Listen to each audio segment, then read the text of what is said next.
నీతటీ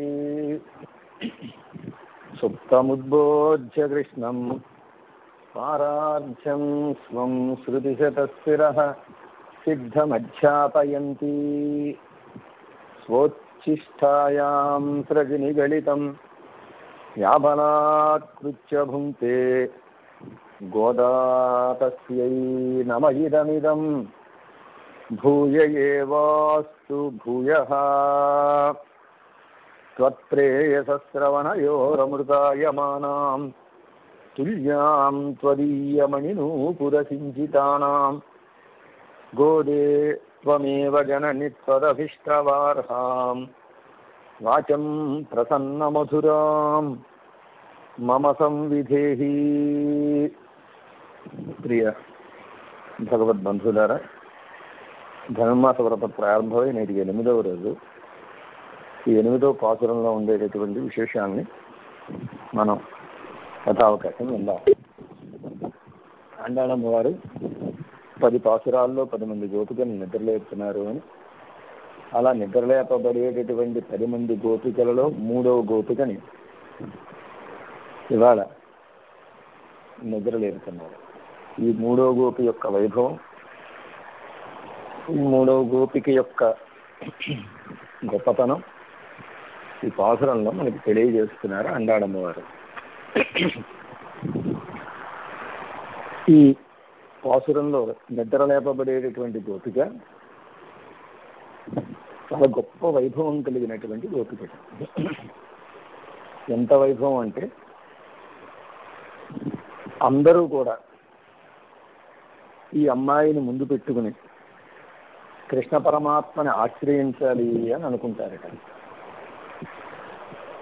ఈ అమ్మాయిని ముందు పెట్టుకుని కృష్ణ పరమాత్మని ఆశ్రయించాలని ఎందుకు అనుకుంటున్నారు? ఇంకా చాలా మంది గోపికలు ఉన్నారు. 5 లక్షల మంది గోపికలు ఉంటే 5 లక్షల మంది గోపికల్లో ఈ అమ్మాయినే ముందు పెట్టుకుని పరమాత్మని ఆశ్రయించాలని ఎందుకు అనుకుంటున్నారు అంటే, కృష్ణ పరమాత్మ యందు ఈ అమ్మాయికి ఉండేటటువంటి ప్రేమ అలాంటిది. కృష్ణ పరమాత్మ యందు ఈ అమ్మాయికి ఉండేటటువంటి ప్రేమ ఎంత గొప్పదంటే, ఒక్క క్షణకాలం కూడా ఆ పరమాత్మను వదిలి ఉండలేదు. ఒక్క క్షణకాలం కూడా ఆ పరమాత్మ యొక్క నామాన్ని చెప్పకుండా ఉండలేదు. అంతేకాదు, ఒక్క క్షణకాలం కూడా మహాత్ములైనటువంటి భగవద్భక్తుల్ని వదిలి ఉండలేనటువంటి స్వభావం కలిగినటువంటి ఆమె. భగవద్భక్తి, భాగవత భక్తి రెండూ కూడా ఈవిడికి సమానంగానే ఉన్నాయి, కానీ ఒకంత భాగవత భక్తి ఎక్కువ ఉన్నదిట. అలాంటి ఒక గొప్ప వైభవం కలిగిన అమ్మాయి కనుక ఆ అమ్మాయిని ముందు పెట్టుకుని పెరుమాళ్ళని, కృష్ణ పరమాత్మని సేవించాలి అని ఈ బయట ఉండేటటువంటి గోపికలు అందరూ అనుకుంటున్నారు. అంతేకాదు, ఈ అమ్మాయికి కృష్ణ పరమాత్మ అంటే ప్రేమ కాదు, కృష్ణ పరమాత్మకి కూడా ఈ అమ్మాయి అంటేనే అమితమైన ప్రేమ. ఈ కృష్ణ పరమాత్మకి ఈ అమ్మాయి మీద ఎందుకంటే అంత ప్రేమ? 5 లక్షల మంది గోపికలు ఉంటే 5 లక్షల మంది గోపికల మీద లేనటువంటి ప్రేమ కృష్ణ పరమాత్మకి ఈ ఒక్క అమ్మాయి మీద ఎందుకున్నది అంటే, భగవానుడికి ఎవరి మీద ప్రేమ బాగా ఎక్కువగా ఉండును అని ఒక ప్రశ్న. ఈ విషయాలన్నీ ఆండాళమ్మ వారు మనకు తెలియజేస్తున్నారు. వీటిని తెలుసుకుని మనం ఆండాళమ్మ వారి యొక్క శ్రీ సూక్తికి అనుగుణంగా, మాటలకు అనుగుణంగా మనల్ని మలచుకున్నప్పుడు మన జీవనం సార్థకం అవుతుంది. ఎందుకండి ఈ ఒక్క అమ్మాయి మీదే పరమాత్మకు అంతటి ప్రేమ? భగవంతుడికి ఎవరి యందు ప్రేమ ఉంటుందంటే, ఎవరైతే తన భక్తుల యందు అమితమైనటువంటి ప్రేమను చూపిస్తారో వారి యందే పరమాత్మకి చాలా ఎక్కువ ప్రేమ ఉంటుంది. మిగిలిన వాళ్ళ యందు ప్రేమ ఉంటుంది, ఉన్నప్పటికీ ఆ ప్రేమ వీళ్ళ మీద ఉండేటటువంటి ప్రేమతో పోల్చినప్పుడు అది సో అనిపిస్తుంది. అంతటి ప్రేమ వీళ్ళ విషయంలో పరమాత్మ ఉంటుంది. ఇలా ఉంటుందా అంటే దీనికి ఉదాహరణగా మనకి పరమాత్మ యొక్క అనుష్ఠానాన్ని చూపిస్తున్నారు. పరమాత్మకి శ్రీరామాయణంలో రామచంద్రుడిగా ఆయన అవతరించినప్పుడు ఆయనకు 3 సోదరులు ఉన్నారు. భరతుడు, లక్ష్మణుడు, శత్రుఘ్నుడు అని. ఈ ముగ్గురులో ఎవరంటే ఎక్కువ ప్రేమ? ఎవరంటే ఎక్కువ ప్రేమ అంటే కొంతమంది లక్ష్మణస్వామి అన్నారు. కూడా వీళ్ళు సకల సేవలు చేశాడు కదండి, అందుకు లక్ష్మణస్వామి అంటే ఆయనకి ఎక్కువ ప్రేమ అండి అని. కొంతమంది అన్నారు కాదు కాదండి, ఆయన చెప్పినటువంటి ఆజ్ఞని పాటిస్తూ పాదుకలకు పట్టాభిషేకం చేసి పాదుకా కైంకర్యం చేసుకుంటూ ఆ నందిగ్రామంలో ఆయన రామచంద్రుణ్ణే తలుచుకుంటూ ఉన్నాడు గనక భరతుడు అంటే ఆయనకి ప్రేమ అండి అన్నారు. కానీ మన పెద్దలు ఏం చెప్పారంటే వీరిద్దరి యందు ప్రేమ ఉన్నది, కానీ ఇంతకు మించి ప్రేమ ఒకరి మీద ఉన్నది. ఎవరండి వారు అంటే శత్రుఘ్నాళ్వాన్. శత్రుఘ్నుని మీద అమితమైన ప్రేమట రామచంద్రుడు. అదేమిటండి, తనకి సేవ చేసినటువంటి లక్ష్మణస్వామి యందు, లేకపోతే తన మాట విన్నటువంటి భరతుడి యందు కాకుండా అమితమైన ప్రేమ శత్రుఘ్నుడి మీద ఎందుకుంది?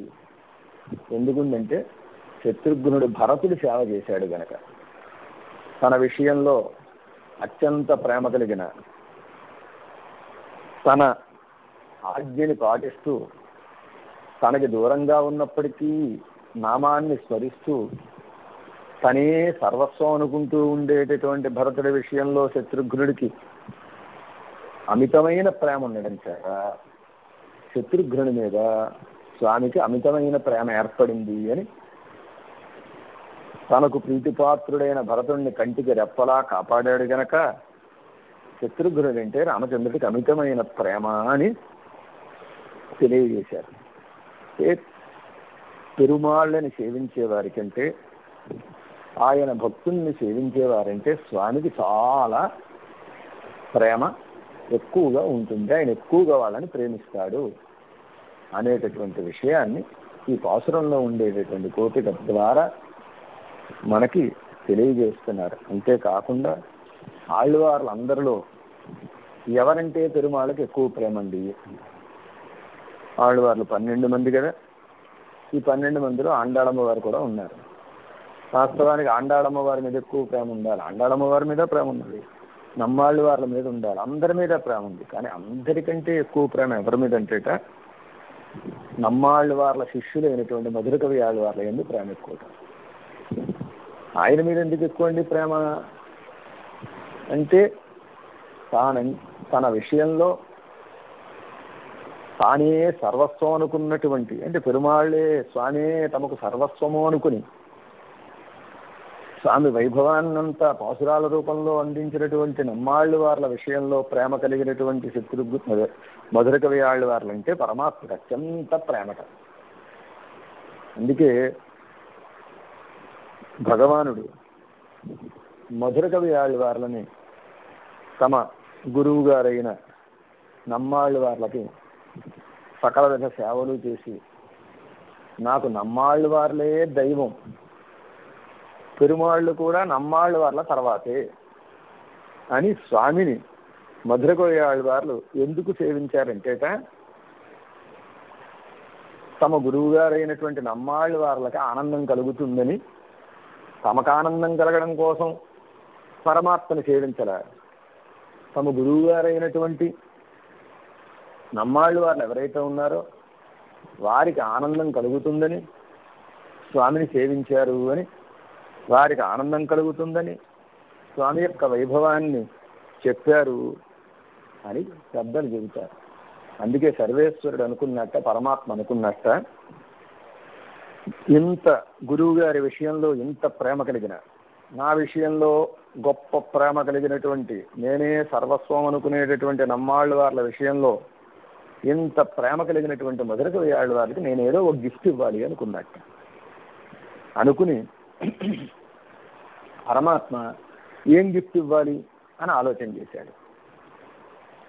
బహుమానం ఇవ్వాలంటే పరమాత్మ ఇచ్చేటటువంటి బహుమానం ఎలా ఉండాలంటే దానికి సాటి వచ్చే బహుమానం ఇంకొకటి లేదు అని చెప్పదగినంత వైభవం కలిగిన బహుమానం ఇవ్వాలి.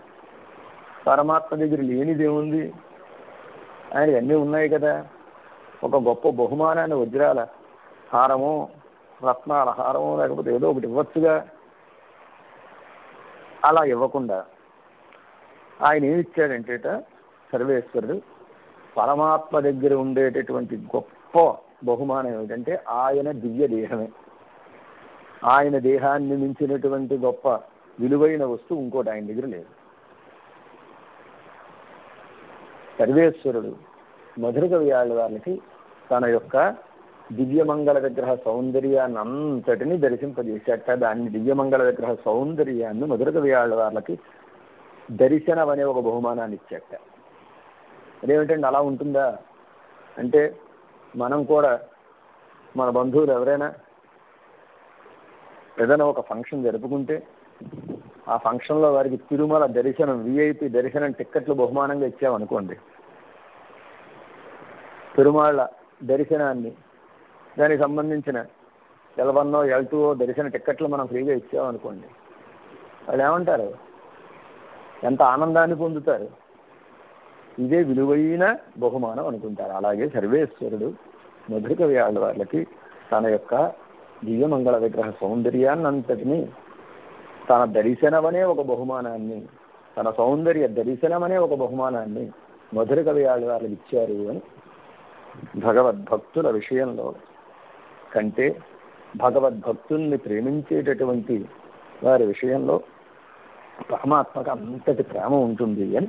అందుకే ఇవాళ నిద్రలేపబడేటటువంటి గోపిక ఎవరైతే ఉన్నారో ఈ గోపిక విషయంలో స్వామికి అంత అమితమైనటువంటి ప్రేమట. ఈవిడ గొప్ప భాగవత భక్తి కలిగినటువంటి మహానుభావురాలు అవడం చేత ఈవిడ విషయంలో స్వామికి అంత ప్రేమట. మనం 3 రోజుల నుంచి వింటున్నాం. లోపల కొంతమంది నిద్రపోతున్నారు, బయట కొంతమంది నిద్రలేపుతున్నారు. రాత్రి అని తెల్లవారింది అని చెబుతున్నారు.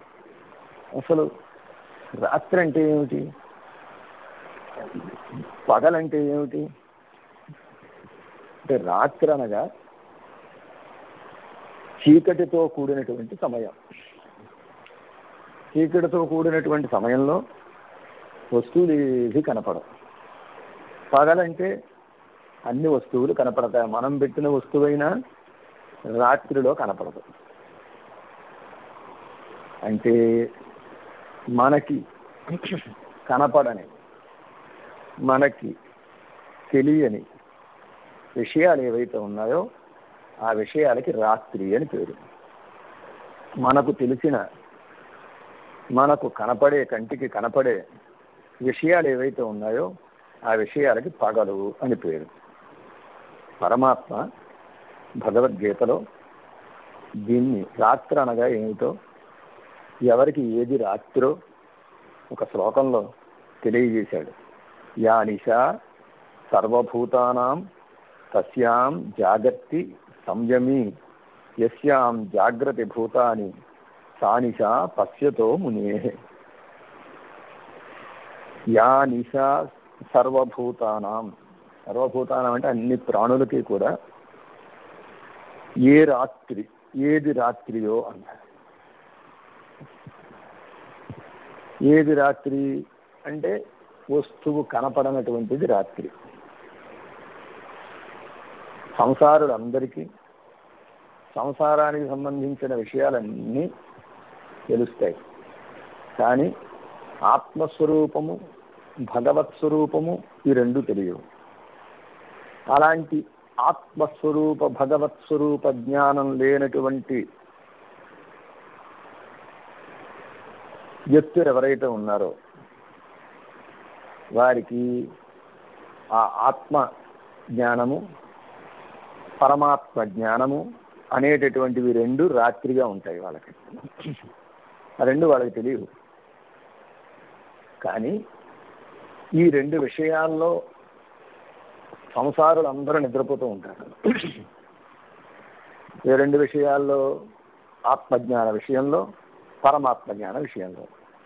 కానీ సంయమీంద్రులు ఉంటారు చూచారా, అంటే ఇంద్రియాలను నిగ్రహించినటువంటి వారు, ఇంద్రియ నిగ్రహం చేసినటువంటి వారు ఎవరైతే ఉంటారో వారు ఈ రెండు విషయాల్లోనే మెలకువగా ఉంటారు. చాలా జాగ్రత్తతో, జాగరూకతతో ఉంటారు. ఏమిటా రెండు విషయాలంటే, ఒకటి ఆత్మజ్ఞానము, రెండు పరమాత్మ జ్ఞానం. ఆత్మజ్ఞాన పరమాత్మ జ్ఞానముల విషయంలో భక్తులందరూ మెలకువగా ఉంటారు. ఆత్మజ్ఞాన పరమాత్మ జ్ఞాన విషయంలో సంసారులందరూ నిద్రపోతూ ఉంటారు. అలాగే సంసారులందరూ సంసారానికి సంబంధించిన విషయముల్లో ఎంతో మెలకువగా ఉంటారు. ఏ వస్తువు పోనవరు, ఏ రూపాయి పోనవరు, వాటిని జాగ్రత్తగా అట్టే పెట్టుకుంటారు. కానీ సంసారానికి సంబంధించిన విషయముల్లో భక్తులు ఎవరైతే ఉంటారో వాళ్ళు నిద్రపోతూ ఉంటారు. అంటే భక్తులకి సంసార విషయముల యందు పట్టింపు ఉండదు. సంసారులకి ఆత్మతత్వ పరమాత్మ తత్వముల యందు పట్టింపు ఉండదు. ఇలాగ ఆత్మ పరమాత్మ తత్వముల యందు పట్టింపు లేనటువంటి సంసారులు ఎవరైతే ఉంటారో వారు నిద్రపోతున్నటువంటి వాళ్ళు అని లోకంలో ఉండేటటువంటి ఒక నానుడి. అలా కాక ఇక్కడ నిద్రపోయేటటువంటి వాళ్ళు ఉన్నారు చూసారా, ఈ ఆత్మతత్వాన్ని పరమాత్మ తత్వాన్ని అర్థం చేసుకోలేక నిద్రపోయేటటువంటి వాళ్ళు కారు వీరు. వీరు భగవత్ తత్వాన్ని కరతలామలకం చేసుకుని ఆ పరమాత్మ తత్వాన్ని తలచుకుంటూ ఉండడం చేత ఆ భగవత్ తత్వము కళ్ళ ముందు దర్శనాన్ని అనుగ్రహించి ఆ కళ్ళ ముందు దర్శించినటువంటి తత్వాన్ని అనుభవం చేస్తూ ఒళ్ళు తెలియకుండా ఉన్నటువంటి మహానుభావుడు, ఆనందంతో మయమరచిపోయినటువంటి మహానుభావుడు, లోకుల్లా కాదు. కనుక ఈ లోపల నిద్రపోయేటటువంటి గోపికను చూసారా, ఈ గోపిక చాలా గొప్ప గోపిక అని, పరమాత్మకి జ్ఞానులంటే చాలా ఇష్టమని పరమాత్మ గీతలో చెప్పాడు. ప్రియోహి జ్ఞానినః అత్యర్థం అహం సచమమ ప్రియ. జ్ఞాని నాకు అత్యంత ప్రీతిపాత్రుడు, అలాగే నేను కూడా జ్ఞానికి అత్యంత ప్రీతిపాత్రుణ్ణి అని పరమాత్మ గీతలో చెప్పడం చేత అలాంటి ఒక గొప్ప వైభవం కలిగినటువంటి గొప్ప జ్ఞాని యొక్క వైభవం చెబుతూ ఈ పాసురంలో ఆవిడ్ని నిద్ర లేపుతున్నారు. ఎప్పుడు జ్ఞానానికి, భగవద్ జ్ఞానానికి పరాకాష్ఠ ఏమిటి అంటే భక్తుల దాకా ఈ జ్ఞానం ప్రసరించినప్పుడే దానికి పరాకాష్ఠ. మన ఆళ్వార్లో తిరుమంగై ఆళ్వార్లను ఒక ఆళ్వార్లు ఉన్నారు. ఈ ఆళ్వార్లు అష్టాక్షరి మహామంత్రాన్ని పరమాత్మ ద్వారా మంత్రార్థాన్ని తెలుసుకున్నారు. తెలుసుకుని అష్టాక్షరి మహామంత్రం యొక్క అర్థం నాకు తెలిసిపోయిందో వచ్చి అన్నారు. ఏం తెలిసిందండి అన్నారు. నిన్ తిరువెట్టెడుతుం కత్తదుం ఉత్తదం ఉన్నడి ఆర్కడిమై. ఓ స్వామి, నీ యొక్క అష్టాక్షరి మహామంత్రం ద్వారా నేను తెలుసుకున్న రహస్యమైన గొప్పదైనటువంటి విషయం ఏమిటి అంటే నీ దాసులకి కైంకర్యం చేయడమే. నమపదం చేత నాకు నేను కాదు, ఇది నాది కాదు అనేటటువంటి అహంకార మమకారాన్ని విడిచిపెట్టే పరమాత్మ సేవ చేయాలి అని చెబుతూ ఉంటే, తిరుమంగై ఆళ్వార్లు మాత్రం భగవత్ సేవ మాత్రమే కాదండి, భాగవత సేవ పర్యంతం వెళ్ళడం. ఇది అష్టాక్షరి మహామంత్రం యొక్క అర్థం. అంతేకాదు, భాగవత సేవ చేయడమే అష్టాక్షరి మహామంత్రం యొక్క అర్థము అని నిర్ణయం చేశారు. అలా ఉంటుందా అంటే, మనకు కూడా మనని గౌరవించడం కంటే మన పిల్లల్ని గౌరవించారనుకోండి, ఆనందంగా ఉంటుందా ఉండదా? వారి యందు ప్రేమ కలుగుతుందా కలగదా? అందరూ నన్నే గౌరవిస్తున్నారు, కానీ వీరు నా పిల్లల్ని కూడా ఆదరిస్తున్నారే, నా కుటుంబాన్ని అంతటినీ ఆదరిస్తున్నారే అని వారి విషయంలో మనకి ఎలా అయితే ప్రేమ కలుగుతుందో, అలాగే భగవంతునికి కూడా తన వారిని, తన భక్తుల్ని ఆదరించిన వారంటే అమితమైన ప్రేమ కలుగుతుంది అని లోక విరుద్ధమైనటువంటి అనుభవం భగవద్ విషయంలో ఉండనే ఉండదు. లోకానుకూలమైనటువంటి అనుభవమే ఉంటుంది. అంచేత ఇవాళ పాసురంలో నిద్ర లేపబడేటటువంటి గోపిక అంటే పరమాత్మకి ఎంతో ప్రాణంట. అలాంటి పరమాత్మకి ప్రాణతుల్యమైన ప్రియమైన ఒకనొక గోపికని నిద్రలేపుతున్నారు. ఈ పాసురంలో రెండు గుర్తులు చెబుతున్నారు, రెండు వృత్తాంతాలను చెబుతున్నారు, ఒక సంబోధన చేస్తున్నారు. నిన్న 3 సంబోధనలతో ఆ గోపిక యొక్క వైభవం చెప్పారు. పేయు పెన్నే నాయక తెంపిళ్ళాయి కేశముడయాయ్ అని. ఇవాళ అన్ని మాటలు చెప్పేంత అవకాశం లేకపోయింది. ఎందుకు లేకపోయిందంటే ఈవిడ వైభవం చూడగానే, ఈ గోపిక యొక్క వైభవం చూడగానే మాటలు పెద్దగా రాలేదు. ఆనందంతో చెప్పలేక ఒకే ఒక్క మాటతోటి సకలార్థాలు అందులోనే ఇమిడ్చి ఈ అమ్మాయి యొక్క వైభవాన్నంతా చెబుతున్నారు. ఈ అమ్మాయిని కోదు కులముడయ పావాయ్ అని, పరమాత్మ విషయంలో గొప్ప కుతూహలం కలిగినటువంటి అమ్మాయి అని, భగవంతుడి యొక్క గొప్ప కుతూహలానికి పాత్రమైనటువంటి అమ్మాయి అని 2 రకాలైనటువంటి అర్థాలు దీనికి చెప్పారు. అని మనం పాసురార్థాన్ని వినేటప్పుడు విందాం. అలాంటి ఒక గొప్పతనం కలిగిన అమ్మాయి అని ఒక సంబోధన, ఒక 2 తెల్లవారిందనడానికి గుర్తు, కీழ்వానం వెళ్ళెండ్రు అని, తూర్పు దిక్కు తెల్లవారింది అని, ఎరుమై చిరువీడు మెయ్వాన్ పరందనహాన్, గేదెలు చిన్న మేత మేయడానికి గడవబడ్డాయి అని. ఇంకా చెప్పాలంటే ఇంకొక ప్రాభాతిక చిహ్నాన్ని కూడా చెప్పారు అని, పోవాన్ పోహిన్నారై పోహామల్ కాత్తు అని, వెళ్ళేవాళ్ళని వెళ్లకుండా ఆపాము అని ఇదొక గుర్తు అని, ఇలా ఒక 3 గుర్తులు, అది 2 గుర్తులు ఎలా చెప్పిన ఇబ్బంది లేదు. ఆ తర్వాత 2 సంబోధనలు, ఒక సంబోధన, 2 తెల్లవారిందనడానికి గుర్తులు, అలాగే 2 వృత్తాంతాలు చెప్పారు. పరమాత్మ యొక్క వైభవాన్ని తెలియజేసి 2 వృత్తాంతాలు. అందులో ఒకటి మావాయి పెళంది, అశ్వాసురుడి యొక్క నోటిని చీల్చినవాడు అని. రెండవది మల్లరై మాట్టియ, మల్లుల్ని సంహరించినవాడు అని. ఈ విధంగా ఈ పాసురం ద్వారా ఆండాళమ్మవారు లోపల ఉండేటటువంటి గోపికని నిద్రలేపుతున్నారు. పాసురాన్ని మనం ఒక్కసారి అనుసంధానం చేసుకుని ఇందులో ఉండేటటువంటి విశేషాలని మనం క్రమంగా విందాం. కీழ்వానం వెళ్ళెండ్రు ఎరుమై సిరువీడు மேய்வான் பரந்தனகான் மிக்குள்ள பிள்ளகளும் போவான் போகின்னாரை போகாமல் காத்தி உன்னை கூவான் வந்து நின்னோம் கோது குலமுடைய பாவாய் எழுந்திராய் பாடிப்பறகொண்டு மாவாய் பிளந்தானை மல்லரை மாட்டிய தேவாதி தேவனை சென்று நாம் சேவித்தால் ஆவாவென்று ஆராயந்து அருள் ఏలోరెంపావాయ్.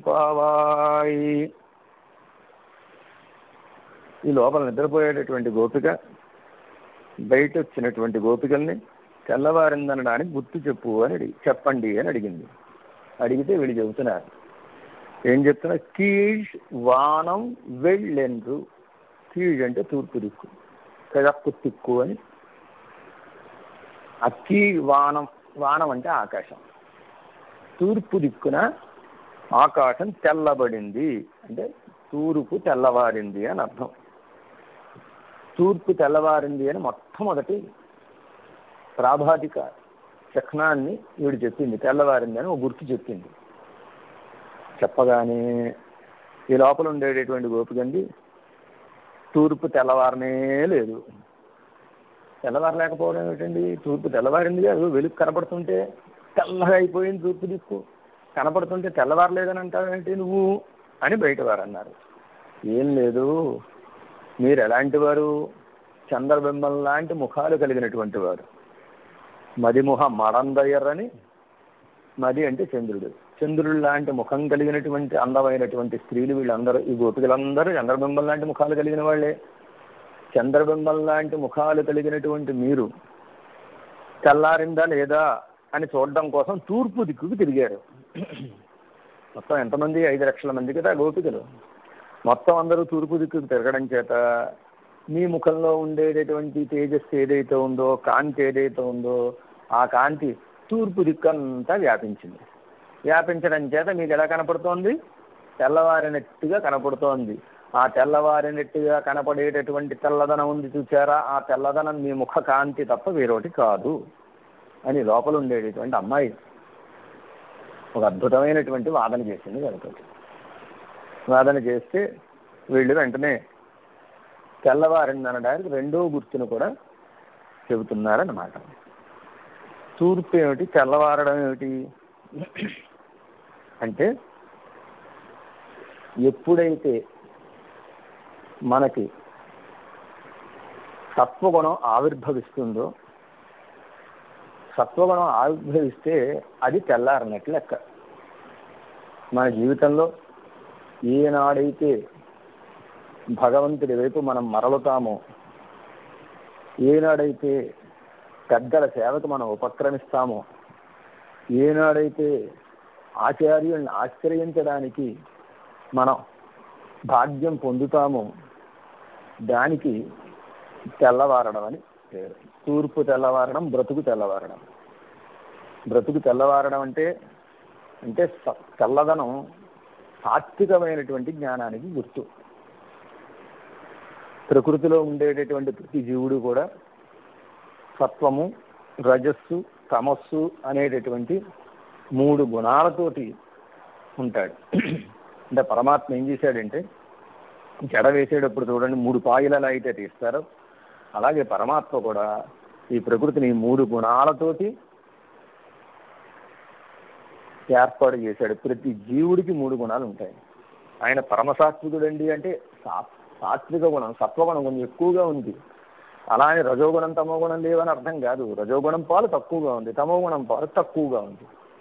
రాజసుడు అంటే వాడికి ఎంతో కొంత సత్వగుణం ఉంటుంది, వాడికి తమోగుణం ఉంటుంది. తామసుడు అంటే ఎంతో కొంత సత్వగుణం ఉంటుంది, ఎంతో కొంత రజోగుణం ఉంటుంది. ఇలాగ 3 గుణాలతోటి ఈ ప్రకృతి పెనవేసుకుని ఉండడం చేత త్రిగుణాత్మకమైనటువంటి ప్రకృతి అని ఈ ప్రకృతికి పేరు. అలాంటి త్రిగుణాత్మకమైన ప్రకృతిలో ఉండేటటువంటి జీవుడు, ఈ సంసారి చేతనుడు, తనలో ఉండేటటువంటి రజో తమో గుణాలు ఏవైతే ఉన్నాయో, ఈ రజస్సుని తమస్సుని తగ్గించుకుని సాత్వికమైన గుణాన్ని పెంచుకోవడానికి ప్రయత్నం చేయాలి. అలా పెంచుకుంటేనే జ్ఞానం కలుగుతుంది, అలా పెంచుకుంటేనే భగవత్ కటాక్షం కలుగుతుంది, అలా పెంచుకుంటేనే పెద్దల అనుగ్రహం కలుగుతుంది. సత్వాత్ సంజాయతే జ్ఞానమని గీతలో కూడా పరమాత్మ తెలియజేస్తాడు. సత్వగుణం కలిగితే జ్ఞానము కలుగుతుంది. ఇలాంటి సత్వగుణం కలగాలంటే ఏం చేయాలంటే పెద్దల యొక్క సేవ చేయాలి, మహానుభావులను ఆశ్రయించాలి, మహానుభావుల యొక్క సూక్తులు వినాలి. మహానుభావులను ఆశ్రయించి వాళ్ళ సేవ చేయడం చేత, వాళ్ళని సేవించడం చేతనే ఒక రకమైనటువంటి సాత్వికమైన జ్ఞానం కలుగుతుంది. చూడండి, మన చిన్నజీవి స్వామి వారిని సేవిస్తేనే మనసంతా ప్రశాంతంగా అయిపోతుంది. వారిని సేవిస్తున్నంతసేపు సాంసారికమైనటువంటి విషయాలు ఏవి జ్ఞప్తికి రావు. ఎందుకు రావండి? మహానుభావులు గనక. మహానుభావుల సేవలో ఉన్నంతకాలం మనలో ఉండేటటువంటి సత్వగుణం బాగా పెరిగిపోయి అది బాగా ప్రకాశిస్తుంది. అలాంటి సత్వగుణం ప్రకాశించేటటువంటి కాలానికి కీజ్వానం అని పేరు. తూర్పు దిక్కు తెల్లబడడం అంటే జీవితంలో సత్వగుణం వృద్ధి పొందేటటువంటి ఒకానొక కాలం. లోకంలో తెల్లారింది అనగానే చీకటి పోయినట్టు లెక్క. తెల్లవారితే చీకటి పోతుంది. అలాగే మన జీవితంలో కూడా, మన జీవితాలు కూడా తెల్లారేటట్టుగా మనం చూసుకోవాలి. అంటే చీకటి అనగా అజ్ఞానం, అజ్ఞానం పోయేటట్టుగా చూసుకోవాలి. అజ్ఞానం పోతే అప్పుడు భగవత్ కటాక్షం కలుగుతుంది. అలా కలగాలంటే మనకి ఈ రాత్రి అనే అజ్ఞానం పోవాలి. ఎలా పోతుంది దీన్ని అంటే, దాన్ని ఒక అందమైన శ్లోకంలో మన పెద్దలు తెలియజేశారు. తమో బాహ్యం వినశ్యేత్తు పావకాదిత్య సన్నిధౌ బాహ్యం ఆభ్యంతరం చైవ విష్ణు భక్త అర్క సన్నిధౌ. బాహ్యమైనటువంటి చీకటి గనక పోవాలంటే ప్రకృతి మండలంలో మన కంటికి కనిపించేటటువంటి సూర్యుడు ఉదయించగానే మన కంటికి కనిపించేటటువంటి బాహ్యమైనటువంటి చీకటి ఏదైతే ఉందో ఈ చీకటి అంతా తొలగిపోతుంది. కానీ మన లోపల ఉండేటటువంటి ఆంతరమైన చీకటి, అజ్ఞానం అనేటటువంటి చీకటి ఎలా తొలగిపోతుందండి అంటే విష్ణు భక్త అర్క సన్నిధౌ. విష్ణు భక్తుడు అనేటటువంటి సూర్యుడి సన్నిధిలో, విష్ణు భక్తులకు ఏమని పేరు పెట్టారు? సూర్యుడు అని పేరు పెట్టారు. భగవద్భక్తులు అనేటటువంటి సూర్యుల యొక్క సన్నిధిలో మనం ఉంటే, అంటే పెద్దల్ని సేవిస్తూ ఉంటే ఏమవుతుంది? బాహ్యమైన చీకటి తొలగిపోతుంది, ఆంతరమైన చీకటి తొలగిపోతుంది. బాహ్యమైన చీకటి తొలగిపోవడం అంటే, ఆంతరమైన చీకటి తొలగిపోవడం అంటే సంసార విషయాల్లో మనం ఎలా ప్రవర్తించాలో తెలుస్తుంది, సాంసారిక విషయాల్ని ఎలా మనం సమన్వయం చేసుకోవాలో తెలుస్తుంది. ఆంతరమైన చీకటి అంటే అజ్ఞానం తొలగిపోయి సుజ్ఞానం కలుగుతుంది.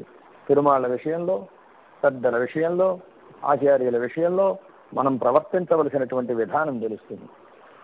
భక్తుడనే సూర్యుడిని సేవిస్తే కలిగేటటువంటి ప్రయోజనం ఇది అని ఈ శ్లోకం ద్వారా మనకి చాలా అందంగా తెలియజేశారు. కీழ்వానం వెళ్ళెండ్రు, తూర్పు దిక్కు తెల్లబడింది అన్నారు. కీழ்వానం అని, కీழ్ అంటే కింద అని, మేల్ అంటే పైన అని అర్థం.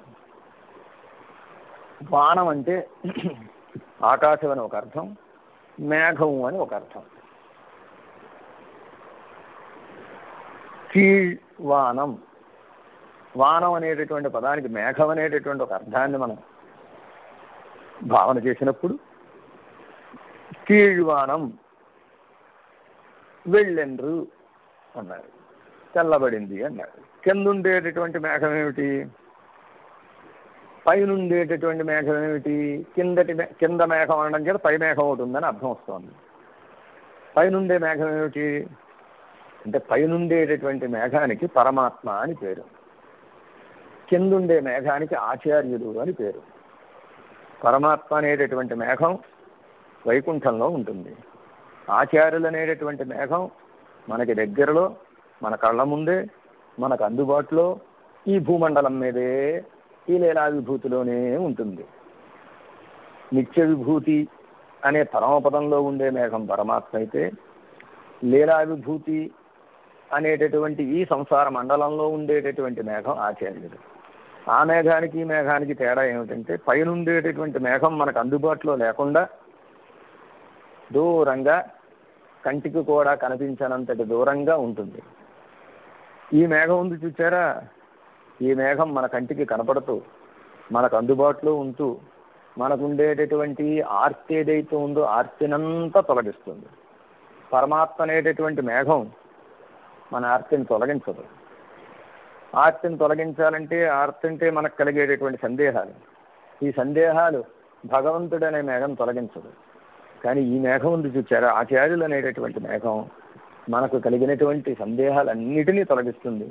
మనని దగ్గరగా ఉండి మన మనసంతా చల్లబడేటట్టుగా, మన ఆర్తంతా పోయేటట్టుగా చేస్తుంది అని ఈ కింద ఉండే మేఘం అంటే ఈ లీలా విభూతిలో మనని కటాక్షించడం కోసం మన దగ్గరికి వెతుక్కుంటూ ఆయన సన్నిధికి మనం వెళ్ళవలసి ఉండగా మన సన్నిధికే వెతుక్కుంటూ వచ్చేటటువంటి ఆచార్యుల్ని తెలియజేస్తున్నారు.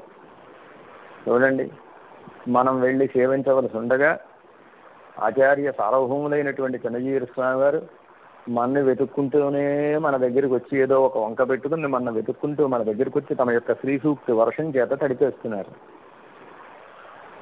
అలాగ తమ శ్రీ సూక్తి వర్షం చేత ఈ భూమండలాన్నంతటినీ తడిపేసి కటాక్షించేటటువంటి మేఘానికి కీழ்వానం అని పేరు. మేల్వానం అంటే ఎక్కడో దూరంగా ఉంది,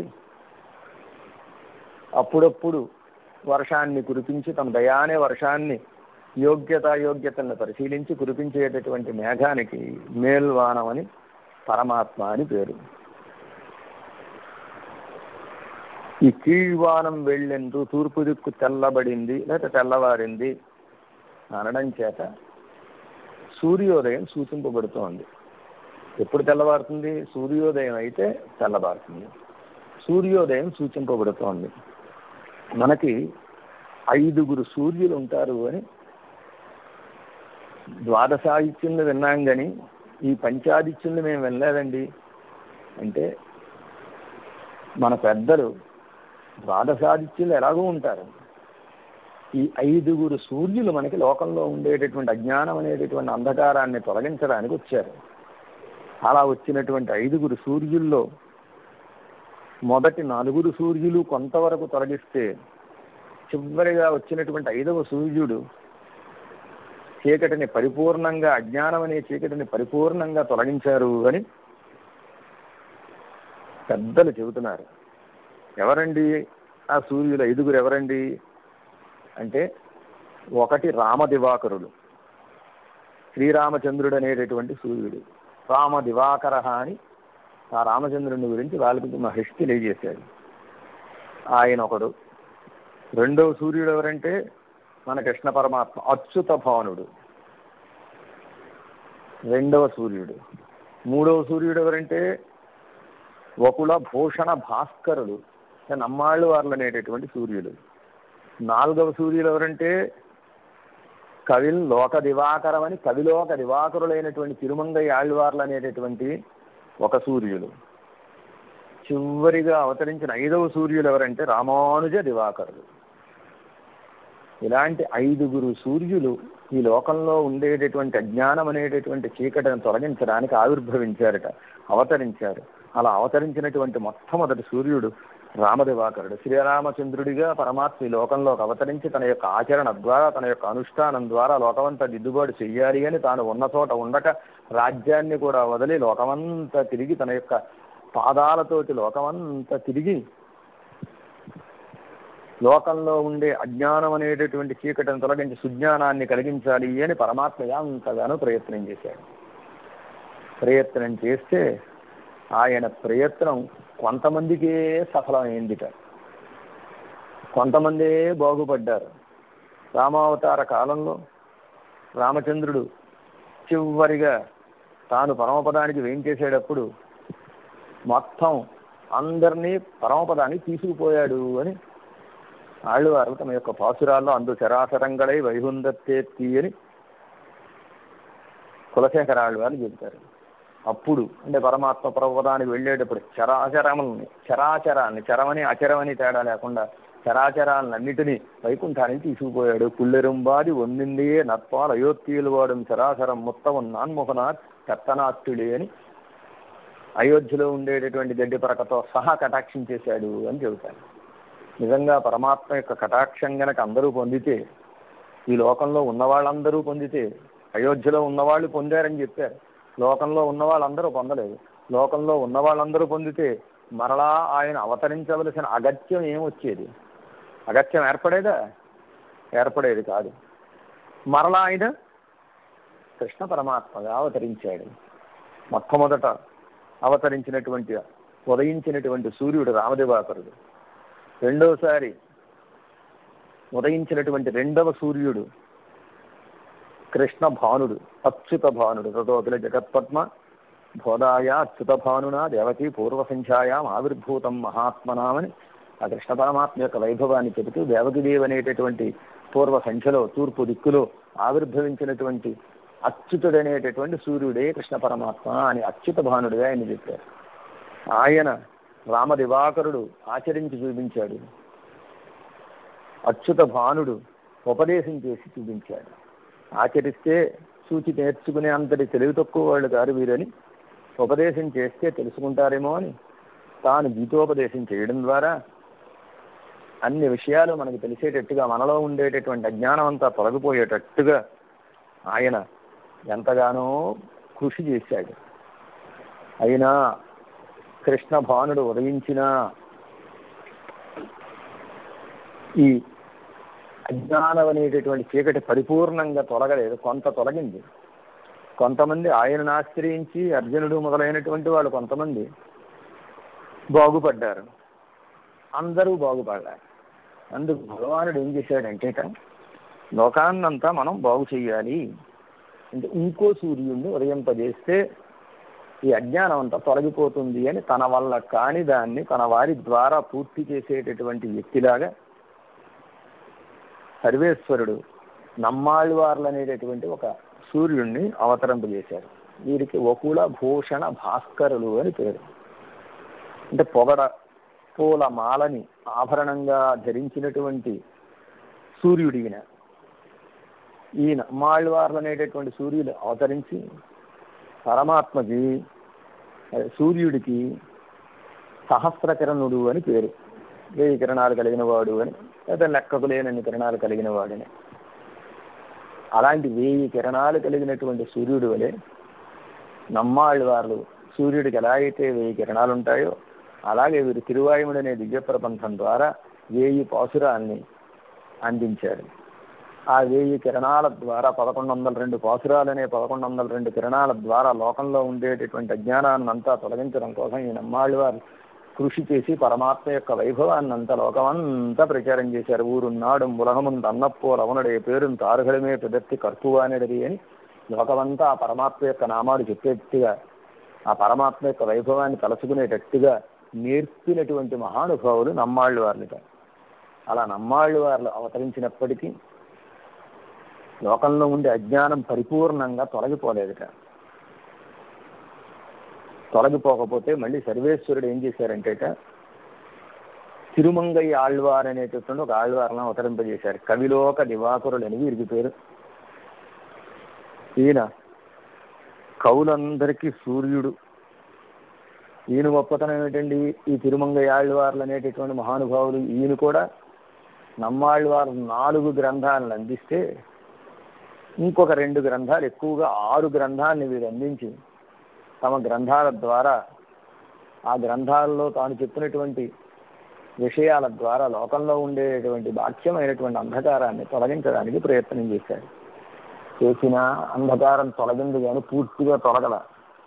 ఈ అజ్ఞానం అనే అంధకారం తొలగించాలంటే ఇంకా ఒకే ఒక్కరి వల్ల సాధ్యం అవుతుందని పరమాత్మ చివరిగా అవతరింపజేసినటువంటి సూర్యులు భగవద్ రామానుజులు అనేటటువంటి సూర్యులు. పుణ్యాంభోజ వికాసాయ పాపధ్వాంత క్షయాయక శ్రీమాన్ ఆవిర్భూద్భూమౌ రామానుజ దివాకర అని పుణ్యం అనేటటువంటి తామర పూలు ఇచ్చుకోవడానికి, వికసించడానికి, పాపం అనేటటువంటి చీకట్లు తొలగిపోవడానికి శ్రీమంతుడైనటువంటి ఆదిశేషుల వారు ఈ భూమండలంలో రామానుజులుగా అవతరించారు అని రామానుజ అవతారం అయిన తర్వాత లోకంలో ఉండేటటువంటి చీకటంతా తొలగిపోయింది, అజ్ఞానం అనే చీకటంతా తొలగిపోయింది అని ఆ వైభవాన్ని ఇక్కడ కీళ్వానం వెళ్ళెండ్రు అనేటటువంటి ఒక మాట ద్వారా తెలియజేస్తున్నారు. మొట్టమొదటే నేను మనవి చేశాను, ఈ అజ్ఞానం అనే చీకటి తొలగిపోవాలంటే విష్ణు భక్తులనే సూర్యులు ఉండాలి.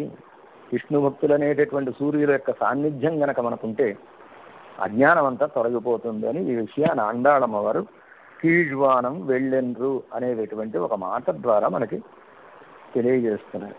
ఈ లోపల ఉండే గోపిక తెల్లారింది అనడానికి ఒక గుర్తు చెప్పండి అందుగా అంటే రెండవ గుర్తుని చెబుతున్నారు. ఎరుమై సిరువీడు మేయివాన్ పరందనహాన్. ఎరుమై అంటే గేదెలు.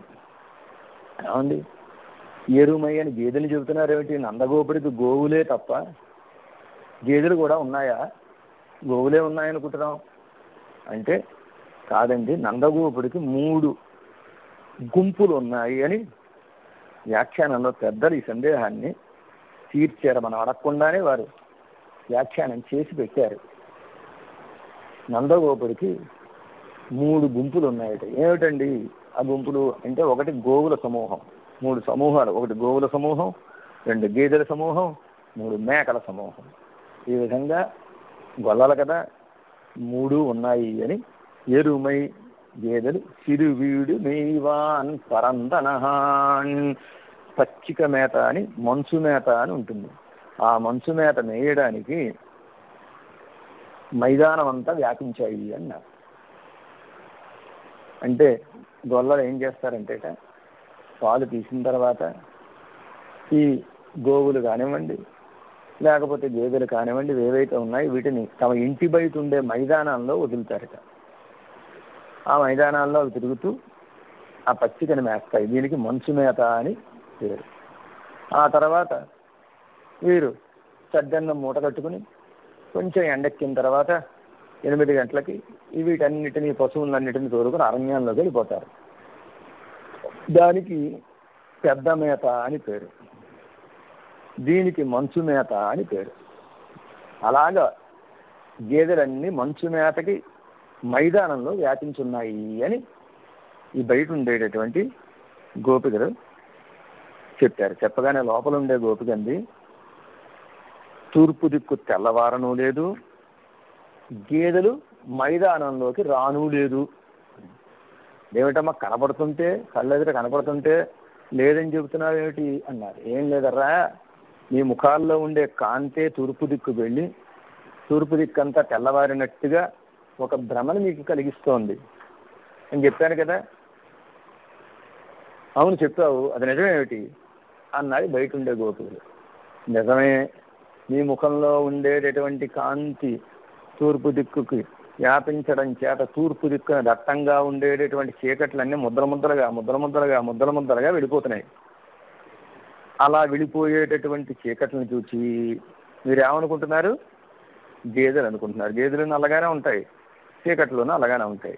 నల్లగా ముద్దలుగా వెళ్ళిపోయేటటువంటి చీకట్లని మీరు గేదెలు అనుకుంటున్నారు అని ముందే నేను మీకు మనవి చేశాను. ఆత్మజ్ఞానము పరమాత్మ జ్ఞానము రెండూ కావాలి.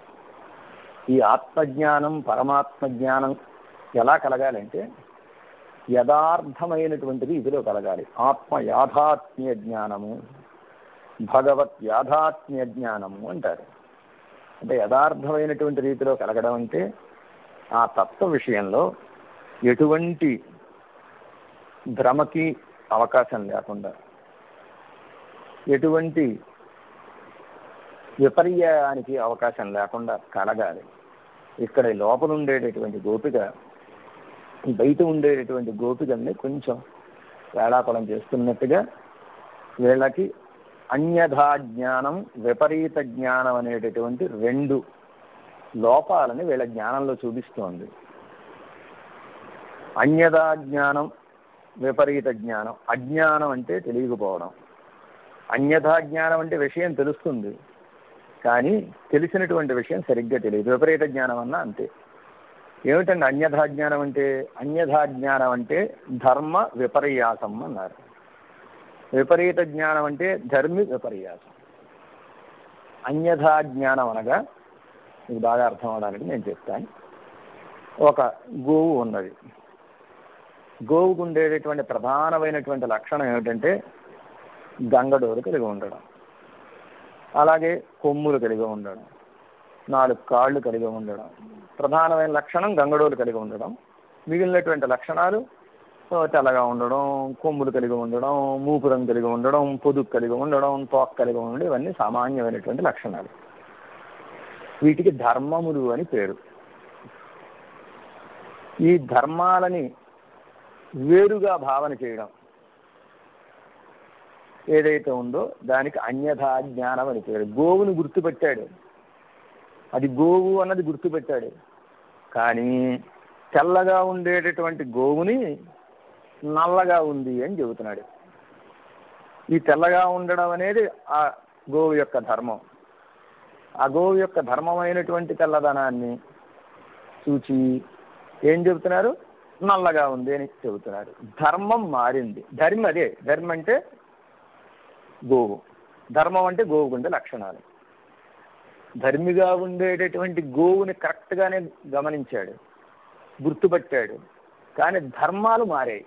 ధర్మాన్ని సరిగ్గా గుర్తుపట్టలేకపోయాడు. అంటే వస్తువుని గుర్తుపట్టి వస్తువుకు ఉండేటటువంటి లక్షణాన్ని, వస్తువుని తెలుసుకుని వస్తువుకు ఉండే లక్షణాలని సరిగ్గా తెలుసుకోకపోవడం ఏదైతే ఉందో దానికి అన్యథా జ్ఞానం అని పేరు. విపరీత జ్ఞానం అంటే అసలు వస్తువునే వేరుగా భావించడం. ఇందాక గోవుని గుర్తుపెట్టాడు, రంగు మాత్రం పొరపాటుని చెప్పాడు, గుర్తుపట్టలేకపోయాడు. కానీ విపరీత జ్ఞానం అంటే ఏమిటి? గోవును చూచి గేదనుకోవడం, లేకపోతే గోవును చూచి ఏనుగు అనుకోవడం, గోవును చూచి మేక అనుకోవడం. ధర్మే మారిపోయిందనమాట. ఇలాంటి 2 అజ్ఞానాలు ఉంటాయి అని, ఒకటి అజ్ఞానము, 2 అన్యథా జ్ఞానము, 3 విపరీత జ్ఞానమని భగవద్భక్తులైనటువంటి పెద్దలను ఆశ్రయించడం చేత అజ్ఞానం పోతుంది. కేవలం అజ్ఞానం పోయి సుజ్ఞానం కలిగితే సరిపోదు. ఆ సుజ్ఞానం ఎలాంటిదై ఉండాలి? అన్యథా జ్ఞాన విపరీత జ్ఞానములు లేనటువంటి ఒక గొప్ప జ్ఞానం ఉండాలి. ఆత్మస్వరూపాన్ని తెలుసుకున్నాడంటే ఆత్మస్వరూప విషయంలో అన్యథా జ్ఞాన విపరీత జ్ఞానములు లేని ఒక సుజ్ఞానం కలగాలి, శుద్ధమైన జ్ఞానం కలగాలి.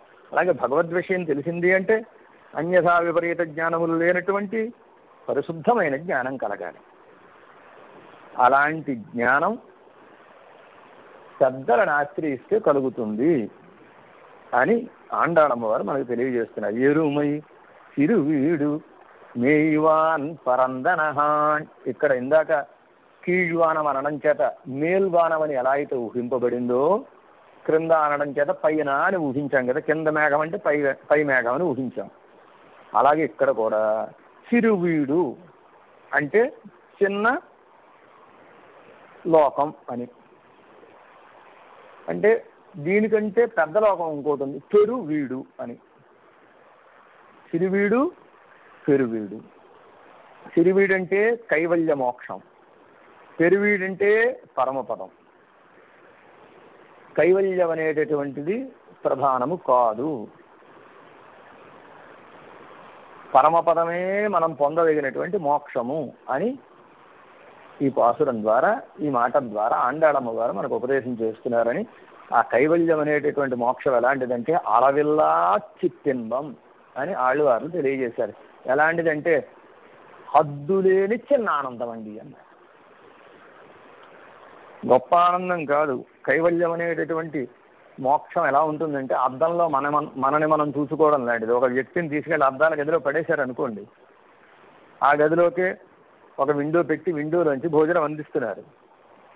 అందిస్తుంటే ఎంతకాలం ఉంటాడు? ఎటు చూసినా వీడి ముఖమే కనపడుతుంది, ఇంకా ఎవరి ముఖం కనపడడం లేదు.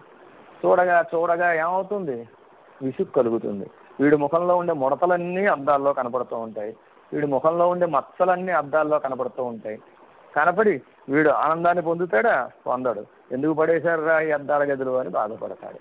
అలాగా తనని తాను అనుభవించేటటువంటి అనుభవం గొప్పది కాదు, అది చిన్ని అనుభవం, ఏదో కాసేపు ఆనందాన్ని కలిగిస్తుంది. కైవల్యం అనే మోక్షంలో వెళితే ఇంక మళ్ళీ తిరిగి వచ్చేటటువంటి అవకాశం లేదు అని శాస్త్రం చెబుతోంది. ఆ కైవల్యంలో పడితే వాడు అటు పరమపదానికి వెళ్ళలేడు, ఇటు సంసారంలోనూ ఉండలేడు. ఈ కైవల్యంలో పడి కొట్టుమిట్టాడుతూ ఉంటాడు, త్రిశంకు స్వర్గంలాగా అన్నమాట.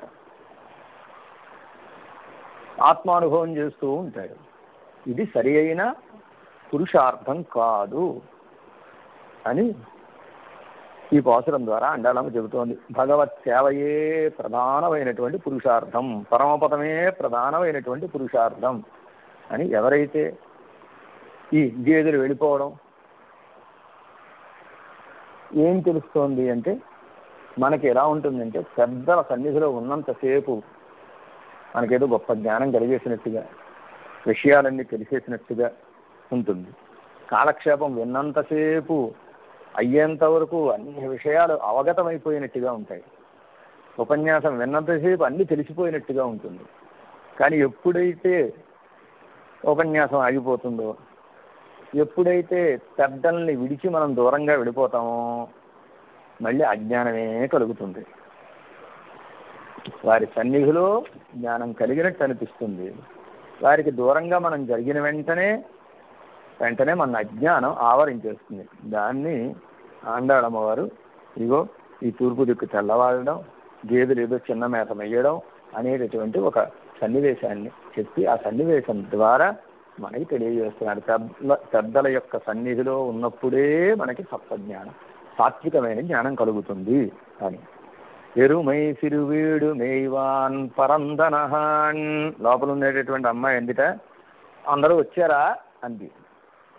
అంటే మిక్కుళ్ళ పిల్లహళం పోవాన్ పోహిన్నారై పోహామల్ కాచి ఉన్నై కూవాన్ వందు నిన్నోం. అమ్మ మిక్కుళ్ళ పిల్లహళం, మిగిలినటువంటి పిల్లలందరూ పోవాన్ పోతున్నారు, పోహిన్నారై ఆ స్వామి దగ్గరికి వెళ్ళాలని ప్రయాణం చేసేటటువంటి వారు ఎవరైతే ఉన్నారో వారిని పోహామల్ కాత్తు వెళ్లకుండా ఆపుచేసి ఉన్నై కూవాన్ వందు నిన్నో, నిన్ను పిలవడం కోసం మేము వచ్చి నీ గుమ్మల్లో నిలబడున్నామమ్మా అని చెబుతున్నారు. పోవడం ఏమిటి, పోయే వాళ్ళని ఆపడం ఏమిటి అంటే ఈ గోపికలు అందరూ భగవద్భక్తులు కదా.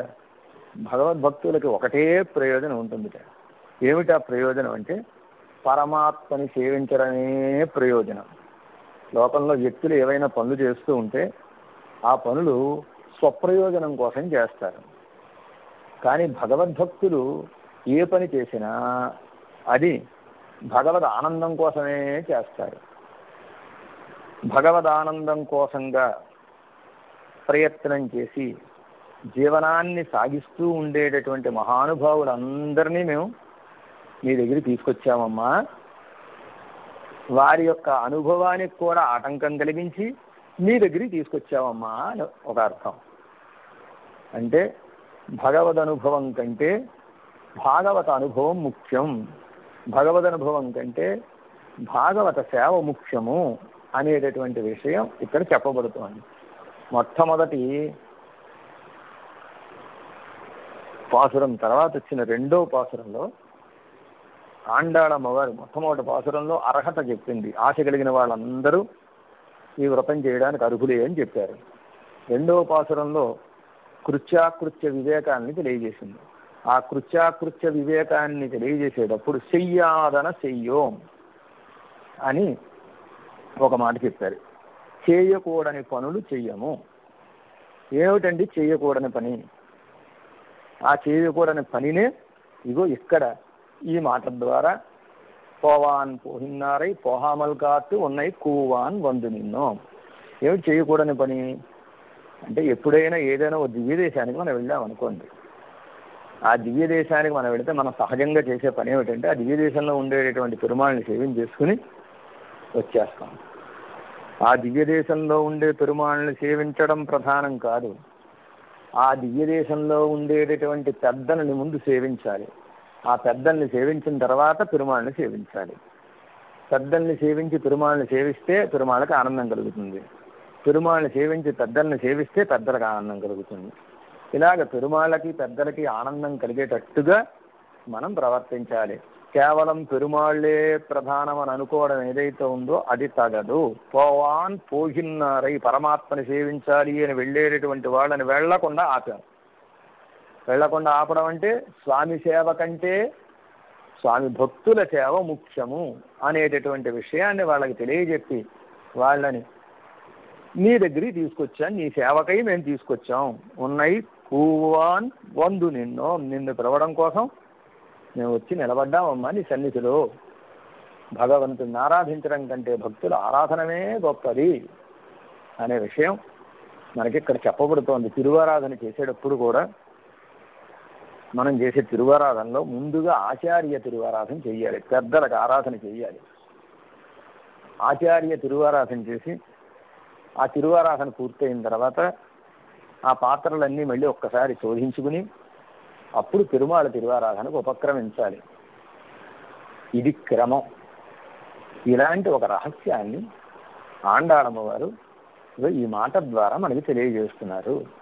పెద్దల్ని సేవించి పెరుమాళ్ళని సేవించాలి అలా చెప్పి ఈ అమ్మాయి యొక్క వైభవం చెబుతున్నారు. కోదు కులముడయ్య పావాయి ఎഴുందిరాయి, గొప్ప కుతూహలం కలిగినటువంటి అమ్మాయి. పావాయి అనడం చేత గొప్ప సౌందర్యం కలిగినటువంటి ఒక యువతిగా బొమ్మలాంటి అమ్మాయి అని. బొమ్మ ఎలా అయితే మృదువుగా ఉంటుందో, బొమ్మ ఎలా అయితే సుందరంగా ఉంటుందో అలాంటి సౌందర్యము, మృదుత్వము మొదలైనటువంటివన్నీ కలిగినటువంటి ఒక ఆమె. అందుకే పరమాత్మకి ఈవిడ ఇష్టమైంది. ఈవిడికి పరమాత్మ విషయంలో ఒక పిచ్చి ప్రేమట. కోదు కులం అంటే కుతూహలం అంటాను చూసారా మనం. వాడికి కొంచెం కుతూహలం ఎక్కువ అండి. అంటారు. అలాంటి ఒక గొప్ప కుతూహలం మనకి కుతూహలం ఉంటుంది. మనకి ఏ విషయంలో కుతూహలం ఉంటుందంటే పక్క వాళ్ళు ఎంత సంపాదించారు, పక్క వాళ్ళు ఏ ఏ వస్తువులు కొనుక్కున్నారు, పక్క వాళ్ళు ఏం వంటలు చేసుకున్నారు, వీటిలో బాగా కుతూహలం ఉంటుంది. కానీ వాళ్ళ పాసురంలో నిద్రలేపబడేటటువంటి అమ్మాయికి భగవద్ వైభవం యందు విపరీతమైన కుతూహలంట. ఆయన యొక్క దివ్యమంగళ విగ్రహ సౌందర్యం యందు కుతూహలం, ఆయన యొక్క దివ్య గుణముల యందు కుతూహలం, ఆయన దివ్య చరిత్రల యందు కుతూహలం. ఇవాళ పాసురంలో నిద్రలేపబడేటటువంటి ఆళ్ళవార్లు నమ్మాళ్ళవార్లని, ఆ నమ్మాళ్ళవార్లనే ఈ కోదు కులముడయ పావాయి అని పిలుస్తున్నారు అని మన పెద్దల యొక్క నిర్ణయం. ఈ కుతూహలం కలిగినటువంటి ఈ అమ్మాయి ఉంది చూచారా, ఈ అమ్మాయి ఎలాంటి కృష్ణ తృష్ణా తత్వం అని, కృష్ణుడి యందుండేటటువంటి ఆశ ఉంది చూసారా, ఈ ఆశను ఒక చోట పోసి దాన్ని గనక ఒక ఉలితోటి శిల్పంగా మలిస్తే ఈ అమ్మాయి అయిపోతుంది. కృష్ణ తృష్ణా తత్వం అంటే కృష్ణ పరమాత్మ యందుండేటటువంటి ఆశయే రూపంగా కలిగినటువంటి ఒక మహానుభావుడు అని ఒక అర్థం. కృష్ణ పరమాత్మ యందు ఆశ కలిగిన అమ్మాయి అని ఒక అర్థం. కృష్ణ పరమాత్మ కూడా ఆశపడే అంతటి గొప్ప వైభవం కలిగినటువంటి అమ్మాయి అని రెండవ అర్థం. కృష్ణ పరమాత్మ కూడా ఈ అమ్మాయి అంటే గొప్ప ఇంట్రెస్ట్గా, అమ్మాయి ఏం చేస్తోంది, అమ్మాయి ఇంకా నిద్ర వేసిందా లేవలేదా, ఆ అమ్మాయి ముస్తాబయిందా అవలేదా, ఈ అమ్మాయి బయలుదేరిందా బయలుదేరలేదా అని ఎప్పుడు నిఘా పెట్టి ఎంక్వైరీ చేస్తూనే ఉంటాడు ఆయన. అలాగా ఆయన కుతూహలానికి కూడా ఆయన ప్రీతికి కూడా పాత్రమైనటువంటి గొప్ప అమ్మాయి. ఇలాంటి అమ్మాయిని నిద్రలేపుతున్నారు. కోదు కులముడయ భగవద్ విషయంలోనే కాదు, భగవద్ విషయంలో ఉండే కుతూహలానికి ఎప్పుడు పూర్తి కలుగుతుందంటే ఈ కుతూహలం భక్తుల పర్యంతం వ్యాపించినప్పుడు. భగవద్ విషయంలో బాగా ఆసక్తి కలిగి ఉండి దాన్ని తెలుసుకోవాలనుకోవడం కాదు, భగవంతుడి యొక్క కథలకి భగవంతుడి యొక్క వైభవానికి పూర్తి ఎప్పుడంటే భక్తుల వైభవంతో అది సమకూడినప్పుడు, భక్తుల వైభవాన్ని విన్న తర్వాత భగవద్వైభవం పూర్తవుతుంది అని. అలాంటి ఒక భగవత్ తత్వాన్ని బాగా తెలుసుకుని ఆయన విషయంలో గొప్ప ప్రేమను పొందినటువంటి అమ్మాయిట. పావాయి, పావాయి అనడం చేత నిరుపాధికమైన స్త్రీత్వము కలిగిన దానా అని అర్థం. నిరుపాధిక స్త్రీత్వం ఏమిటండి అంటే సోపాధిక స్త్రీత్వము నిరుపాధిక స్త్రీత్వం అని రెండు ఉంటాయి. అంటే ఒక స్త్రీగా లోకంలో కనపడుతోందంటే ఆ శరీరాన్ని ధరించడం చేత కనపడుతోంది. శరీరం లేకపోతే స్త్రీ అనరు. దీనికి సోపాధిక స్త్రీత్వం అని పేరు. కానీ మనందరూ ఆడవాళ్ళమే, ఆడవాళ్ళు కాని వాళ్ళు ఎవరూ లేరు. ఆత్మతత్వాన్ని చూచినప్పుడు ఆత్మ స్త్రీతో సమానం, పరమాత్మ ఒక్కడే పురుషుడు, స వాసుదేవ ఏకః పురుష ఉచ్యతే స్త్రీప్రాయం ఇతరం జగత్ అని, పరమాత్మ ఒక్కడికే పురుషుడని పేరు.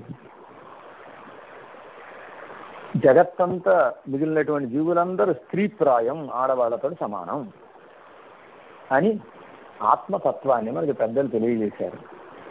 భగవంతుడైనటువంటి పురుషుడైనటువంటి పరమాత్మ తత్వాన్ని,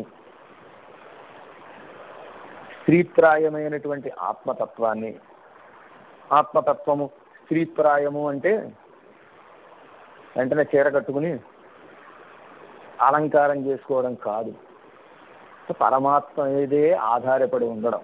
స్త్రీ అంటే ఎవరో ఒకరి మీద ఆధారపడి ఉంటుంది, పరుల మీద ఆధారపడి ఉంటుంది. అలాగే పరుడైన పరమాత్మ మీద ఆధారపడి ఉండేటటువంటి జీవాత్మ ఎవరైతే ఉంటారో ఆ జీవాత్మనే ఇక్కడ పావాయి అని చెబుతున్నారు. ఆత్మ యొక్క సహజ ధర్మమైనటువంటి శేషత్వ పారతంత్ర్యాన్ని గమనించుకొని పరమాత్మయే పరమభోగ్యము అని అనుకుని ఆ పరమాత్మనే సేవించేటటువంటి మహానుభావురాలైనటువంటి గోపిక కనుక ఈ గోపికని కోదు కులముడయ్య పావాయి ఎഴുందిరాయి లేవలసింది, మావాయి పిళంది పాడిప్పరహుండు మావాయి పిళంది. మనం ఆ పరమాత్మని పాడి పురుషార్థాన్ని పొందుదాం. పొంది మావాయి పిళంది మల్లరై మాట్టియ తేవాది తేవనై చెన్నునాం సేవిత్తాల్. 2 వృత్తాంతాన్ని చెబుతున్నారని ముందే మనవి చేశాను. మావాయి పిళంది మల్లరై మాట్టియ, మావాయి అశ్వాసురుణ్ణి సంహరించాడు పరమాత్మ. అశ్వాసుర సంహారాన్ని చెబుతున్నారు. మల్లరై మాట్టియ, మల్లుల్ని సంహరించినటువంటి ఈ వృత్తాంతాన్ని చెబుతున్నారు. 2 వృత్తాంతాన్ని చెబుతున్నారు. పరమాత్మ చేసిన అద్భుతమైన కృత్యాల్లో 2 కృత్యాలు ఇవి. మా వాయ్ పిళందు. మా అంటే గుర్రం, తిరిగే జంతువు అనమాట. మా వాయ్, ఆ గుర్రం యొక్క వాయ్ నోటిని పిళందు చీల్చినటువంటి వాడు. ఈ కృష్ణ పరమాత్మని మింగేయాలి అనేటటువంటి ఉద్దేశంతో ఒకనొక గుర్రం నోరు తెరుచుకుని వచ్చేసింది.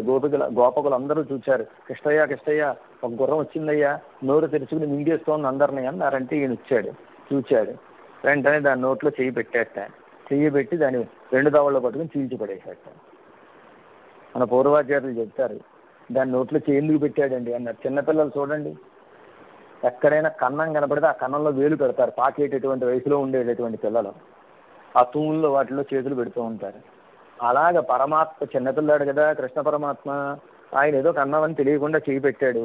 చేయి పెట్టడంతో ఆ అశ్వాసురుల్లో ఉండేటటువంటి రాక్షసత్వం ఏదైతే ఉందో ఆ రాక్షసత్వమే 2 ముక్కలు అయిపోయేటట్టుగా చేసిందన్నారు.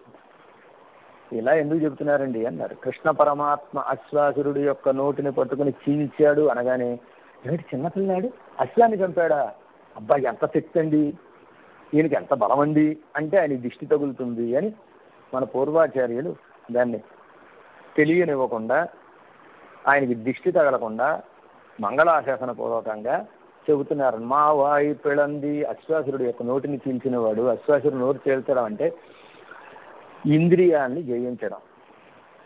ఇంద్రియాన్ని జయించాలంటే మన వల్ల అవదు. ఇంద్రియాన్ని జయించాలంటే పరమాత్మ కటాక్షంతోటనే జయించాలి. అలాగా ఇంద్రియాల యొక్క నోళ్ళు చాలా పెద్దవి. ఏ ఇంద్రియాన్ని మనం చూసినా ఎప్పుడు నోరు తెరుచుకునే ఉంటాయి. ఎంత అనుభవం చేసినా రాని రాని రాని రాని అంటుంది. కన్ను ఎంత చూసినా ఇంకా చూపించి ఇంకా చూపించి ఇంకా చూపించి అంటుంది. నోరు ఎంత తిన్నా ఇంకా ఇంకా ఇంకా అంటుంది. ఈ ఇంద్రియాలు ఆ అశ్వాసురులు లాంటివి ఎప్పుడు నోళ్ళు తెరుచుకుని ఉంటాయి. ఇలా నోళ్ళు తెరుచుకుని ఉండేటటువంటి ఇంద్రియాన్ని 2 విభాగాలుగా చేసేస్తే, ఇవి పనిచేయకుండా చేసేస్తే ఆ ఇంద్రియ జయం మనకి సులువు అవుతుంది. అలా చేయగలిగినటువంటి సామర్థ్యం కలిగినటువంటి వాడు పరమాత్మ అని, ఆ పరమాత్మ కటాక్షంతోనే ఇంద్రియ జయం కలుగుతుంది అనేటటువంటి విషయాన్ని ఇక్కడ అశ్వాసుర వధ ద్వారా చెబుతున్నారు. ఈ అశ్వాసురుణ్ణి చంపేటప్పుడు నారదుడు కంగారు పడిపోయేట. అది నోరు తెరుచుకుని వస్తుంటే అయిపోయింది లోకమంతా అస్తమించేసింది అన్నట్ట. కృష్ణ పరమాత్మని మింగేసింది, లోకమంతా అస్తమించేసింది. నారదుడు పైనుంచి చూస్తుంటే కృష్ణ పరమాత్మని మింగుతున్నట్టుగా, లేదంటే నారదుడినే మింగేస్తున్నట్టుగా ఉంది ఆ గుర్రం. అలాంటి అశ్వాసురుణ్ణి చీల్చి పడేసిన వాడు అని. మల్లరై మాట్టియ, మల్లుల్ని చంపినవాడు. 2 మల్లులు బాగా బలిసిపోయి ఉన్నారు. అలాంటి బలిసినటువంటి మల్లుల్ని స్వామి సంహరించాడు అని ధనుర్యాగానికి కృష్ణ పరమాత్మ మధురా నగరానికి వెళ్ళినప్పుడు ఆ కంసుడు చేసినటువంటి ఏర్పాట్లలో ఇది ఒక ఏర్పాటు. కృష్ణ పరమాత్మని లేకుండా చెయ్యాలి అని 2 మల్లులకి బాగా భోజనం పెట్టి పోషించి పోషించి పోషించి, ఏ పదార్థాలు అయితే తినకూడదు అలాంటి వాటిని పెట్టి పోషించి వాళ్ళని కృష్ణ పరమాత్మ మీద ఉసుగొలిపాడు. అలా ఉసుగొలిపినటువంటి 2 మల్లుల్ని కృష్ణ పరమాత్మ అనాయాసంగా సంహరించేశాడు. అలాగ మల్లుల్ని సంహరించినటువంటి వృత్తాంతం చెబుతున్నారు. అంటే మనలో ద్వంద్వాలని ఉంటాయి. ఆ ద్వంద్వాలకి మనం దూరంగా ఉండాలి. సుఖ దుఃఖాలు, అలాగే కలిమిలేములు, ఉంటాయి. ఈ ద్వంద్వములే ఈ రెండుగా జంటలుగా ఉండే వాటికే ఈ మల్లులు అని పేరు. ఇవి చాలా బలిష్టంగా ఉంటాయి. వీటి నుంచి మనం బయటపడాలంటే భగవత్ కటాక్షం కావాలి అని మల్లరైమాట్టియ దేవాది దేవనై, ఎలాంటి వాడైనా దేవాది దేవుడైనటువంటి స్వామి, నిత్య సూర్యులకు కూడా నాథుడైనటువంటి స్వామి, అలాంటి స్వామిని గనక చంద్రు నాం సేవిత్తాల్ వెళ్ళి గనక మనం సేవిస్తే ఏమవుతుంది? ఆవావెండ్రు ఆరాయందు అరుళ్, ఆ పరమాత్మ అయ్యో అయ్యో అయ్యో అనిట కటాక్షిస్తాడు అని. అయ్యో అని కటాక్షించడం ఏమిటండి? పరమాత్మ అంటే ఆ పరమాత్మను వెతుక్కుంటూ ఆ పరమాత్మను సేవించడానికి మనం వెళితే భగవత్ సన్నిధికి వెళ్ళామనుకోండి, పరమాత్మ ఎంత ఫీల్ అయిపోతాడో అంత ఫీల్ అయిపోతాడు. అయ్యో అయ్యో అయ్యో అని కట్ట. ఏమిటి ఫీల్ అయిపోవడం? మనం సన్నిధికి వెళ్తే ఆయన ఫీల్ అవ్వడం ఎందుకు ఫీల్ అవుతాడంటే, పరమాత్మ ఎందుకు బాధపడతాడంటే, అయ్యో వీడింటి దగ్గర నుంచి కాలికి చెప్పులు కూడా లేకుండా భగవత్ సన్నిధికి వెళ్ళేటప్పుడు చెప్పులు వేసుకోకుండా వెళ్ళాలి. కాలికి చెప్పులు కూడా లేకుండా, చలిలో పైన ఉత్తరీయం కూడా కప్పుకోకుండా నడుచుకుంటూ నా దగ్గరికి వచ్చాడు, ఎంత కష్టపడిపోయాడు అని పరమాత్మ బాధపడిపోతాడట. పరమపదానికి ఓ జీవుడు వెళితే పరమపదంలో ఉండేటటువంటి పరమాత్మ అంటట, నడంద కాళ్ళు నొందవు, ఏమయ్యా నడిచొచ్చావు కదా, నొప్పులు పెట్టాయా, ఏమైనా కాళ్ళు నొక్కమంటావా అని అంతటి ప్రేమను పొందుతాడట. మనం ఒక్క 4 అడుగులు వేస్తే పరమాత్మ మనం ఏదో కందిపోయినట్టు, శ్రమ పడిపోయినట్టు బాధపడతాడు. ఇది పరమాత్మ యొక్క స్వభావం. గుహుడు 4 అడుగులు వేసి పరమాత్మ దగ్గరికి వచ్చాడు. అయోధ్య నగరం దగ్గర నుంచి గుహుడు ఉండేటటువంటి ఆ ఊరి దాకా పరమాత్మ నడుచుకుంటూ వెళితే ఆ పడవలో కూర్చున్నటువంటి గుహుడు ఆ పడవ దిగి ఆ నది ఒడ్డున రామచంద్రుడికి 4 అడుగులు వేసి ఎదురొస్తే పరమాత్మ ఎంత బాధపడిపోయాడు, ఎంత కష్టపడిపోయాడు గుహుడు, ఎంత కష్టపడిపోయాడు, నా కోసం 4 అడుగులు వేసి వచ్చాడు అని పరమాత్మ ఆనందపడిపోయాట. తాను శ్రమ పడిపోయినట్టుగా భావన చేశాట. అలాంటి ఒక భావం పరమాత్మకు ఉంటుంది. పరమాత్మ అలాంటి గొప్ప దయామయుడు. పరమాత్మ దగ్గరికి వెళ్ళి మనం సేవిస్తే అయ్యో ఎంత కష్టపడ్డావయ్యా అని అనుగ్రహిస్తాడు స్వామి. ఆరాయంది అరుళ్ అని మనం వచ్చిన పనులన్నీ విచారించి అరుళ్ కటాక్షిస్తాడు అని ఈ పాసురం ద్వారా ఆండాళమ్మ వారు తెలియజేస్తున్నారు. ఇవాళ పాసురంలో నిద్రలేపబడేటటువంటి మహానుభావులు నమ్మాళ్ళవార్లు అనేటటువంటి ఒక ఆళ్ళవారు. అలాగే గురు పరంపరలో అస్మత్సర్వగురుభ్యో నమః అని మన గురువులు పైన ఉండేటటువంటి పరమాచార్యులు, ఆ పరమాచార్యులకు కూడా ఉత్ప్రేరకంగా ఉండి వారిని కూడా ఉత్తేజపరచి వారు కూడా భగవత్ కైంకర్యం చేసేటట్టుగా, లోకాన్ని ఉజ్జీవించేటట్టుగా చేయడానికి వారికి కూడా ఒక రకమైన శక్తినిచ్చినటువంటి మహానుభావులైనటువంటి ఆచార్యుల్ని ఈ పాసురం ద్వారా నిద్రలేపుతున్నారు అని చెబుతున్నారు. ఈ పాసురంలో నమ్మాళ్ళు వారిని నిద్రలేపుతున్నారు అని నేను ముందుగానే మనవి చేశాను. కోదు కులముడయ పావాయి అనేటటువంటి ఈ మాట ద్వారా నమ్మాళ్ళు వారి యొక్క వైభవం తెలియజేయబడుతోంది అని. నమ్మాళ్ళు వార్లంటే పరమాత్మకు అమితమైనటువంటి ప్రేమట. పరమాత్మ అంటే నమ్మాళ్ళ వార్లకు అమితమైనటువంటి ప్రేమ. కృష్ణ తత్వం అనుకున్నాం కదా. నమ్మాళ్ళ వార్లకి పరమాత్మ విషయంలో ప్రేమ ఉండడం విశేషమే. అంతకంటే విశేషం ఏమిటంటే ఈ నమ్మాళ్ళ వార్ల విషయంలో పరమాత్మకు ప్రేమ ఉండదండి. నమ్మాళ్ళ వార్ల విషయంలో ఎంత ప్రేమ అంటే పరమాత్మకి, నమ్మాళ్ళ వార్ల కోసం ఏం చేయడం ఆయనకైనా పరమాత్మ సిద్ధపడతాడు. నమ్మాళ్ళ వార్లు పరమాత్మను సేవించాలని పరమపదంలో ఉండేటటువంటి నిత్యులతోటి ముక్తులతోటి సేవింపబడేటటువంటి పరమాత్మని సేవించాలి అని నమ్మాళ్ళ వార్లు ఆశపడ్డారట. ఆశపడితే ఆ సేవ నమ్మాళ్ళ వార్లకు కాలేదు. కాకపోతే నమ్మాళ్ళ వార్లు ఎంతగా ఆక్రందన చేశారో, పరమాత్మను ఎంతగా ప్రార్థన చేశారో చెప్పడానికి వెళ్ళలేదు. ఆ ప్రార్థన చేస్తూ ఉంటే పామర మూలహంబడత్త పద్మనాభావో అని 3 లోకాలని కొలిచిన పద్మనాభుడా, 3 లోకాలని కొలిచిన పద్మపాదుడా అని నమ్మాళ్ళ వార్లు అరుస్తూ ఉంటే పరమపదానికి వినపడిందిట. ఆళ్ళవారి తిరునహరిలో చింత చెట్టు తొర్రలోంచి నమ్మాళ్ళు వార్లు అరిచేటటువంటి అరుపులు, పిలిచేటటువంటి పిలుపులు పరమపదం దాకా వినపడిందిట. పరమాత్మ కంగారు పడిపోయాడు. కంగారు పడిపోయి నమ్మాళ్ళ వార్లకి దర్శనాన్ని ఇచ్చాడు.